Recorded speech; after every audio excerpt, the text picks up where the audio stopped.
Rated M for mature.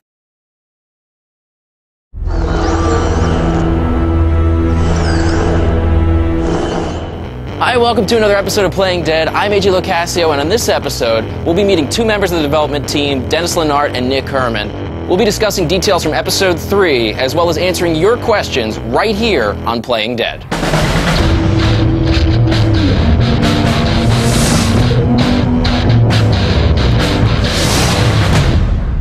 Guys, thank you for being on the show today. Yeah. You're welcome. So, tell us, what exactly did you guys do on the game? I directed the episode. Basically oversaw everything from a lot of the writing to art, animation. The team makes the game. I just sit there and sleep. You just take the responsibility, right? And Nick, so you... Yeah, no, I was the lead cinematic artist for episode 2, and basically it's just like working with Dennis and the cinematics team to... So you also did, you're pulling double duty too, because you were Glenn, if I'm not mistaken. In episode 1. I'm revealing that. Episode 1, yeah. He sounds a lot like this, actually. So this episode, episode 2, I just played it a couple days ago for the first time, and it was dark as hell. I was like, this is like the first episode. You're like, yeah, zombies. This is, you know, like it's scary, but this one was just like I was terrified the entire time. I was like, this is messed up. Yeah. Well, we didn't know how far we could take it. Like, you know, we always had this like pie in the sky of, oh yeah, by the end of it, you're gonna feel kind of depressed. But I think we ended up just nosediving off of that cliff. Does it get worse? And yeah, you guys hit like the pinnacle of like human like it doesn't horribleness. Stop. It doesn't stop. It really doesn't. Can't wait. Episode 1 looks like Disneyland compared to the rest of the season. Yeah. Episode 2. Episode 3 gets it's deep. Yeah, it's crazy. Well, it's like the more time you spend with the characters, the more the relationships get crazy and all the conflict between everyone. Well, and you get more attached to the characters too. I mean, for sure, yeah. Like you just the emotional connection there gets so strong that if anything happens to these people, you've been with them for months now. I mean, as these episodes roll out. So here's something that bothers me. Mark, where the hell did he come from? Didn't want to just say 3 months later, and it's the exact same people with the exact same relationships as 3 months ago, because then it just feels like nothing happened. So Mark was kind of like a cool little addition to say, hey, our characters have been living their lives since you've been gone, and there's this whole new guy there. So psychology is clearly a humongous part of this whole game. That's a hard thing to do. One of the great things, like Telltale, is just basically a gigantic room where everyone just shares ideas all day, and so you're always trying to like one-up things that other people did. When you see something cool, you're like, oh man, I want to make something cool too. Okay, I'm going to go do that, and go back to your desk and think of some way to make your scene cool. And so, once it's working, when you go around and tell everyone like, hey, here's this cool bit that happens in a upcoming episode, and people are like, really? Like, that's the reaction you want. And then you're like, all right, that's working. Let's file that away and move on to something else. Stats obviously are a big part of this, and you guys keep track of them quite religiously. Yeah, we're tracking everything you do. I have some of these stats here.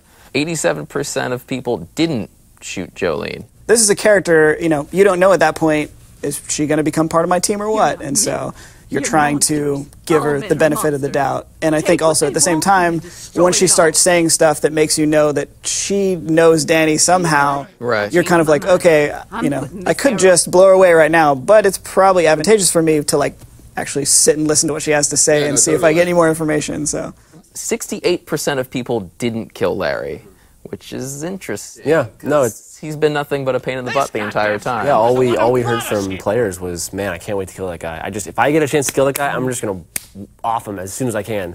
And then we're like, there you go. Yeah, it was. I did the same thing. I was like, I don't like Larry, but I was like, the situation was so grim, and she was, it was very difficult to just go, yeah. Well, and murder him. An added layer to that is if people in the room are going to be affected by this decision I make. So it's not just you and Larry in a room, and you're just, it's like I have to live with these people too. Yeah. So Clementine. The food aspect of the game is when you have to choose, there's 10 people and you have 4 things of food and you have to give it to someone. What we found out, or what the stats were, is that Clem came first, followed by Duck, then Mark, and then Larry, which is bizarre to me because, none of us really like Larry that much. It seems like maybe people are just, they don't like him because he doesn't like them, so then they're like, well, maybe if I give him food, exactly. Maybe he'll like me a little bit more, but...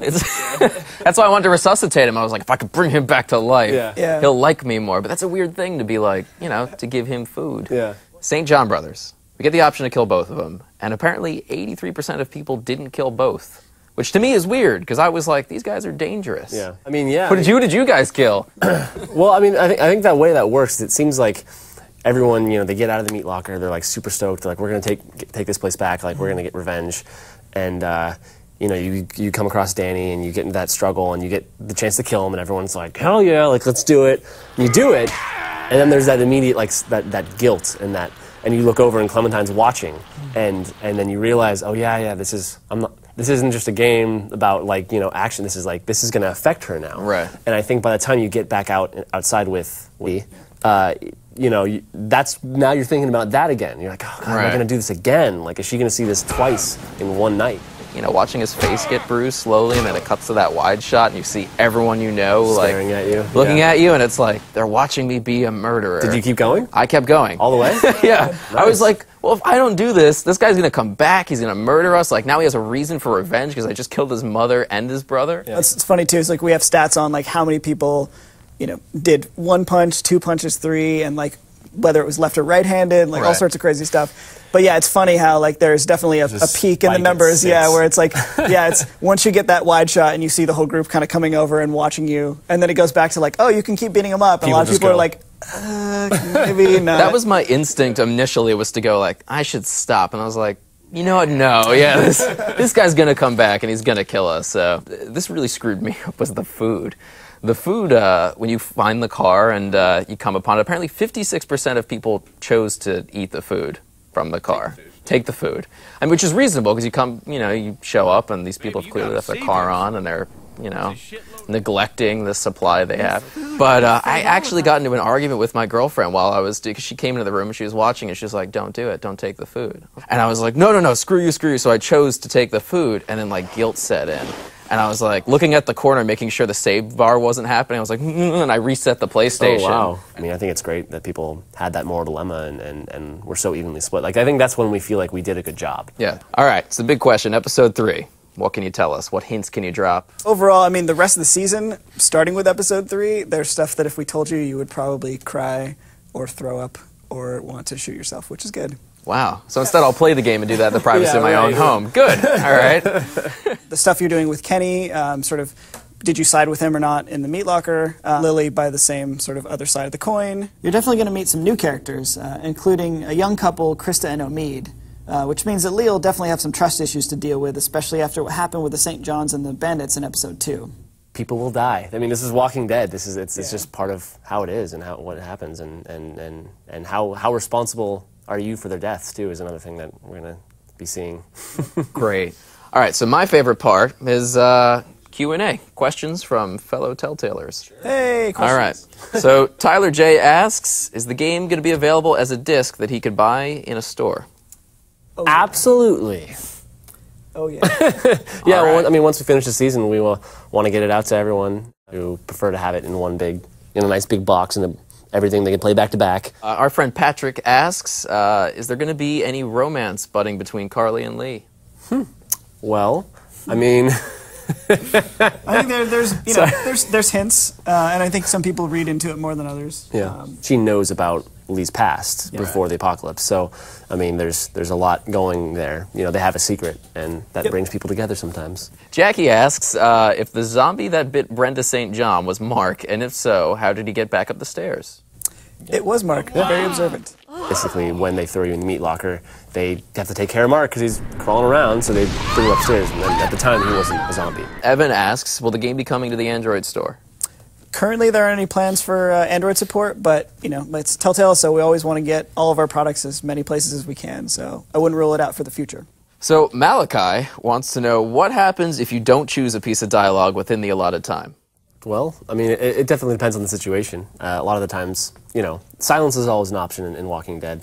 So you can either choose that to be your choice, or you can let it time out and Lee will remain silent because you didn't say anything. That affects how people perceive what you are. All right. Silence is consent.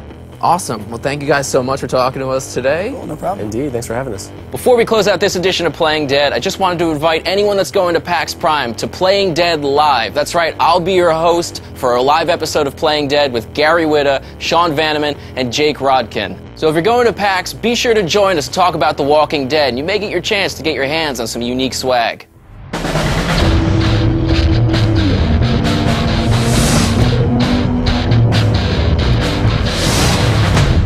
Playing dead is slowly going to turn into just counseling sessions for you. Yeah, it's kind of exactly. more and more disheveled.